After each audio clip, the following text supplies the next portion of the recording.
পরিচালক মন্ডলী, উপস্থিত সদস্য মন্ডলী এবং প্রতিপক্ষ দলের সহকর্মী বন্ধুরা, সবাইকে আমার সালাম অভিনন্দন শুভেচ্ছা। আসসালামু আলাইকুম। আমার বিতর্কের বিষয় হচ্ছে মানসম্মত শিক্ষাক্রম বাস্তবায়ন। মানসম্মত শিক্ষাক্রম কার্যক্রম বাস্তবায়ন আমাদের একমাত্র কথা। আসলে মানসম্মত শিক্ষাকে প্রতিপক্ষ আমাদের পক্ষে বক্তা বলে গেছেন। আমি তার সাথে বলতে চাই, যুব সমাজের সাথে খাপ খায় শিক্ষার্থীদের কাঙ্ক্ষিত লক্ষ্য সার্বিক বিকাশ সাধনে শিক্ষাক্রম বাস্তবায়ন একমাত্র হচ্ছে মানসম্মত শিক্ষা। তাহলে আমরা প্রথমে বলতে পারি যে মানসম্মত শিক্ষার জন্য মানসম্মত শিক্ষক প্রয়োজন। কিন্তু আমাদের বাংলাদেশের উন্নত দেশের তুলনায় মানসম্মত যত শিক্ষক নিয়োগ করা হয়, যা মানসম্মত শিক্ষক বাস্তবায়ন হয়ে দাঁড়িয়েছে। তো মানসম্মত শিক্ষাক্রম কার্যক্রমের বিষয়গুলো যেখানে বলা হয়েছে, শ্রেণী কার্যক্রম কার্যক্রম, ল্যাবরেটরি কার্যক্রম এবং পাঠ্যাগার কার্যক্রম, সেমিনার। তো আমরা যদি এই বিষয়গুলো অর্জন করতে পারি তাহলে আমাদের সহশিক্ষা কার্যক্রম অর্জিত হবে। আমরা যদি ভাষাগত দক্ষতা অর্জন না করতে পারি তাহলে আমাদের কবিতা, গল্প এগুলো লিখতে পারবো। অবশ্যই মানসম্মত শিক্ষাক্রম আমার প্রতিপক্ষ বন্ধু বলে গেছেন যে সাকিব আল হাসান এবং সানিয়া মির্জা অনেকের উদাহরণ দিয়েছেন। আমি যুক্ত করতে চাই যে এদেরও কিন্তু প্রাথমিক একটা জ্ঞান অর্জিত হয়েছে। আসলে প্রাথমিক জ্ঞান অর্জিত না হলে আমরা কখনোই সহশিক্ষা কার্যক্রমের সাথে যুক্ত হতে পারবো না। অবলম্বন আমি আসলে আরো যুক্ত করতে চাই যে বলে গেছেন, আমাকে একজন শিক্ষিত মাধ্যম আমি শিক্ষিত জাতি প্রভাবিত করবো। অবশ্যই মানসম্মত শিক্ষা আমাদের মমতাজ যদি বাংলাদেশে না হতো তাহলে আমাদের কোনো কিছু হতো না। তবে অবশ্যই আইনস্টাইন না হলে আমরা বিভিন্ন বিজ্ঞানের তথ্য পেতাম না। আমরা শুভেচ্ছা। আসসালামু আলাইকুম। জোরে দেন তালি। হাফিজা ম্যাডাম একটা ভিডিও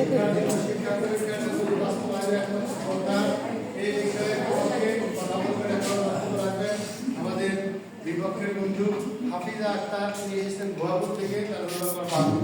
আমি আবার জানাচ্ছি বিপক্ষে কথা বলার জন্য হাফিজা। উপস্থিত মাননীয় মডারেটর, উপস্থিত বিচারক মন্ডলী, উপস্থিত প্রশিক্ষণার্থী, পক্ষে বিপক্ষে অবস্থানরত সহকর্মী, আসসালামু আলাইকুম।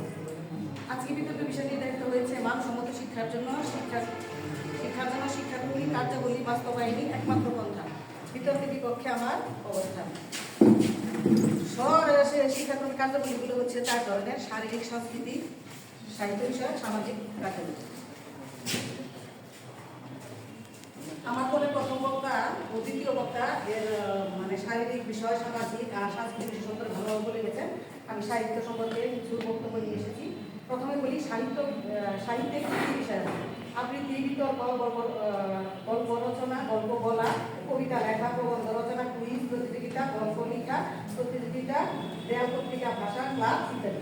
সাহিত্য কি? সাহিত্য একটি শিল্পের একটি অংশ বলে বিবেচিত হয়, অথবা এমন কোনো লেখনী যেখানে শিল্পের কাজ পাওয়া যায়। মোট কথা, ইন্দ্রিয় ধারা, জাগতিক, মহাজাগতিক চিন্তা চেতনা, অনুভূতি, সৌন্দর্য, শিল্পের লিখিত বা লেখকের বাস্তব জীবনের অনুভূতি সাহিত্য। সাহিত্যের জনক বলা হয় ঈশ্বরচন্দ্র বিদ্যাসাগর।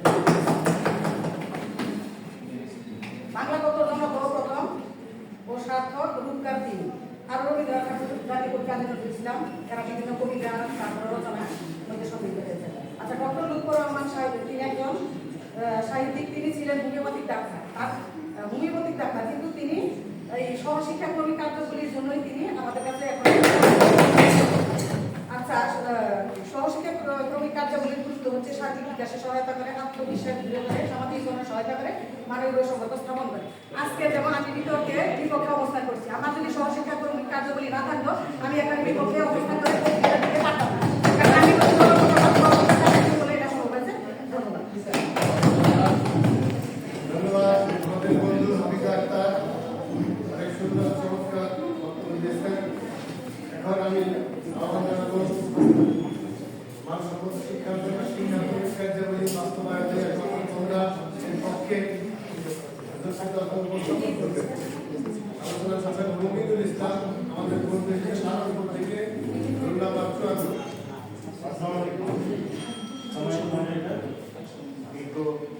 বিচারক মন্ডলী, উপস্থিত আমার সহকর্মীবৃন্দ, আমার সামনে উপস্থিত আছেন আমার বিপক্ষ দলের বন্ধুরা, শুরুতেই আমি আপনাদেরকে আমার আন্তরিক শুভেচ্ছা মোবারকবাদ জানাচ্ছি।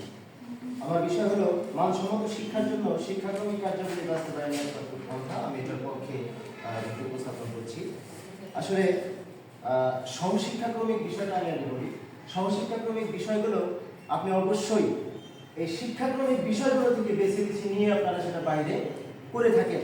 সেটা আমার একাডেমিক শিক্ষার মাধ্যমে আগে আমার শিক্ষক আমাদেরকে এই বিষয়গুলো জানিয়ে দেন, বুঝিয়ে দেন। তারপর আমার শিশুরা, আমরা যেহেতু শিশু নিয়ে থাকি, শিশুরা আমার বাইরে গিয়ে সেই বিষয়গুলো কি করে অ্যাপ্লাই করে, যেগুলো আমাদের অবশ্যই আগে শিখিয়ে দিতে হয়। আমাদের শিশুরা সেগুলো শিখে নেয়। আর আপনারা বলেছেন যে আবৃত্তি, আমি সহশিক্ষাক্রমিক বিষয় আবৃত্তির বিষয়টা যাচ্ছি। আবৃত্তি করতে হলে সেটা অবশ্যই কবিতা হবে, ছড়া হবে। সেই কবিতা বা ছড়া আমার শিক্ষাক্রমিক কার্যক্রমের মাধ্যমে আগে শিখে তারপর সেটা উপস্থাপন করতে হয়। এখানে অবশ্যই আমার শিক্ষাক্রমিক কার্যাবলী প্রাধান্য পেয়েছে। মাননীয় মডারেটর এবং বিচারক মন্ডলীর আরো একটি বিষয়, করোনাকালীন সময়ে আমরা দেখেছি যারা এই সহশিক্ষাক্রমিক কার্যক্রম যেমন খেলাধুলা, ম্যাডাম বলেছেন যে খেলোয়াড়, বিভিন্ন খেলোয়াড় বা অ্যাথলেটস, এরা কিন্তু করোনা থেকে আমাদেরকে কোনোভাবে রক্ষা করার ক্ষেত্রে কার্যকর কোনো ভূমিকা রাখতে পারেনি। প্রাতিষ্ঠানিক শিক্ষা নিয়ে যারা প্রাতিষ্ঠানিক শিক্ষা নিয়ে ডাক্তার, গবেষক, তারাই কিন্তু আমাদেরকে শেষ পর্যন্ত বিভিন্ন টিকা, ভ্যাকসিন আবিষ্কারের মাধ্যমে আমাদেরকে করোনার হাত থেকে তাদের মাধ্যমে। সুপ্রিয় মডারেটর, আমার এই বিষয়টা আমি এ পর্যন্ত সমাপ্ত করছি। ধন্যবাদ।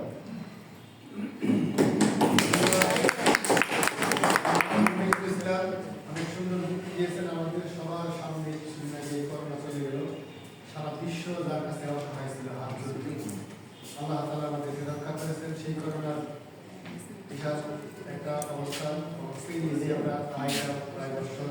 আল্লাহ তাআলা আমাদেরকে হেফাজত করুন।